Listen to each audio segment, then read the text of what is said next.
Ciao Rangers! In questo video approfondiremo la storia della Space Patrol Delta. Ti invito a iscriverti se ti piacciono i Power Rangers. La Space Patrol Delta, abbreviata comunemente in SPD, è un'agenzia di polizia interplanetaria che governa ampie aree dello spazio grazie a tecnologie avanzate, con l'obiettivo di mantenere pace e ordine. L'SPD fu originariamente fondata su Sirio in un periodo non documentato, addestrando siriani e altre razze aliene per difendere la galassia dalle forze malvagie, in particolare dall'impero Trubiano. Tra i principali leader della SPD spiccava Animbus Cruger, che affrontò personalmente l'imperatore Grum. Al termine del conflitto tra la SPD e l'impero Trubiano, la SPD subì una sconfitta. Nonostante la caduta di Sirio, l'organizzazione sopravvisse attraverso altre filiali planetarie e un quartier generale, noto come Comando Supremo, sotto la guida di Foul Beard. Uno di questi rami segreti, conosciuto solo da pochi eletti, fu istituito sulla Terra nel 2001. Qui, Cat Max, insieme a un gruppo di scienziati umani, stava conducendo esperimenti per sviluppare Morpher e altre tecnologie per la SPD.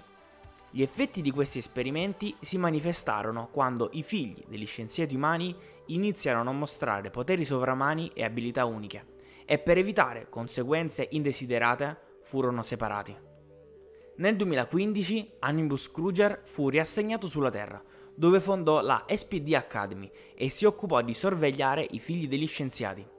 La SPD divenne presto un'organizzazione pubblica, dotata dei propri Power Rangers.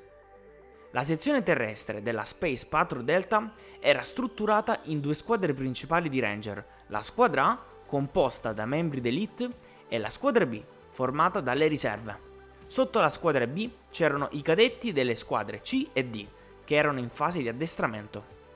In seguito, la SPD espanse la sua presenza su altri pianeti, come Gamma 4, KO-35 e Xantor.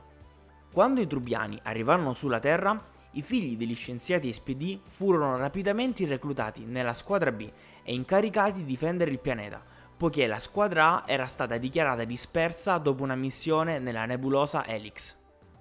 In questo periodo si verificarono vari scontri tra i Rangers della squadra B e le forze nemiche. In aiuto della SPD giunse Sam, l'Omega Ranger, proveniente dal futuro.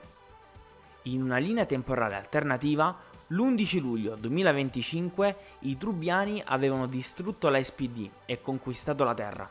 Per evitare questo destino, i resti della SPD svilupparono la tecnologia per l'Omega Ranger e inviarono Sam indietro nel tempo. Alla fine del conflitto contro l'esercito Trubiano e dopo il tradimento della squadra A, Jack, il Red Ranger, si dimise. Sky venne promosso da Blue a Red Ranger, mentre Bridge passò da Green a Blue Ranger. Dopo il ritiro di Beard, Cruger fu nominato comandante supremo e Sky assunse il comando della filiale terrestre, con Bridge che divenne il nuovo Red Ranger. Infine, nello speciale Una volta e per sempre, si scopre che Adam e Aisha fanno parte della SPA, un'organizzazione che potrebbe anticipare la Space Patrol Delta. Piaciuta la storia dell'SPD? Lascia un commento e iscriviti se non l'hai già fatto.